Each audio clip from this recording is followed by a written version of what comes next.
پەیوەندیەکانی هەرێمی کوردستان لە ئێستادا هەنگاوی ناوەتە قۆناغێکی نوێوە لە چاو چەند ساڵی ڕابردوودا. ئەو چەند ساڵە بە جۆرێک بوو کە بەشێکی زۆری پەیوەندیەکانی لەگەڵ وڵاتانی زلهێز و چواردەور و ناوخۆی عێراقیش پسڕا بوو، بەڵام دەرگاکان بەڕووی هەرێمی کوردستاندا لە ئێستاە کراوەتەوە.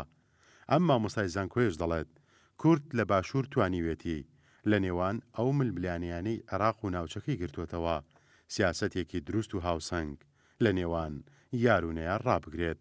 ئێستا ئەمڕۆ ئەم پەیوەندیەی کە جارێکی تر دەمەزەر بۆتەوە تەکانێکی سیاسی یەکجار باشە بۆ ئەوەی کە ئێمە بتوانین کەوینەوە سەر ئەو ئیستیقامە و ڕاستە شەقامەی کە لێەوە پەیوەندیەکانمان پەرە پێبین و پەل بە هاوین بەڕووی دنیاە. ئەمڕۆ میلەتی کورد لەم قۆناغەیە قۆناغی با بڵێن تێکچوونی هەژمونی سیاسی بەغا، قۆناغی ئەو سڕاع سیاسی کە هەیە لە بینی ئەمریکا و ئێرانە، ئێمە مووقفێکی باشمان پاراستووە هەتا ئێستا. ئەم استراتیژەی کورد، ئەم سیاسەتەی کورد سیاسەتێکی سەرکەوتوو بووە، سیاسەتێکی حەکیمانە بووە.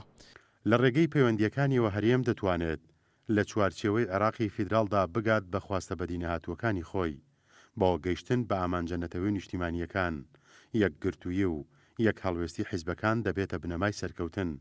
وەک ئەم چاودەرە سیاسیە دەڵێت پێویستە ئەو پەیوەندیانەی بۆ هەرێم دروست بوونە بەرگی حیزبی لە بەرداب ماڵێنرێت و بەرگی نیشتیمانی بەبەردا بکرێت وە تەبایی و پێکەوەبوونی حیزبەکانی هەرێم لە دەوری یەکتری ئەو ڕێگەیەیە کە دەتوانرێت لێەوە سەرجەم پەیوەندیەکان لەگەڵ هەموو وڵاتانی دنیادا زیاتر بکرێت و کوردیش وەک هەموو گەلانی دنیا خاوەن بڕیار و سیاسەتی خۆی بێت. پێویستە سەرکردایەتی سیاسی کورد لە قەڵبی حیزبێتی خۆی بچێتە دەرەوە، ئەو نەمەتە حیزبیە واز لێبێنێ کە دیدارێکە بێ، هەوڵێکی دیبلۆماسیە بێ، کرانەوەیەگە بێ بەرەو ڕووی کووردە بە ئیسیسمار بکرێت بە باری حیزبیە، بەڵکو ئەبێ سەرکردایەتی سیاسی کورد بەتایبەتی سێلایەنە سەرەکیەکەی ناو حکوومەت و کە قاعدی جەماهیریانە لە کوردستانە بە جۆرێک ئەو پەیوەندیانە ئیسیسمار بکەن بە شێوەیەکی نیشتیمانی کە لەسەر ئاستی کورد و هەرێمی کوردستان ئیسفادەی لێ بکرێ. هەر وڵات و گەلێک پەیوەندیە سیاسی و ئابووری و هونەری و سەربازیەکانی لەگەڵ زۆرترین وڵاتانی دنیا دروست کرد بێت و هاوسەنگی سیاسەتی خۆی پاراست بێت، توانیوێتی وڵاتێکی بەهێز و خاوەن بڕیار لەسەر ئاستی دنیا دروست بکەن.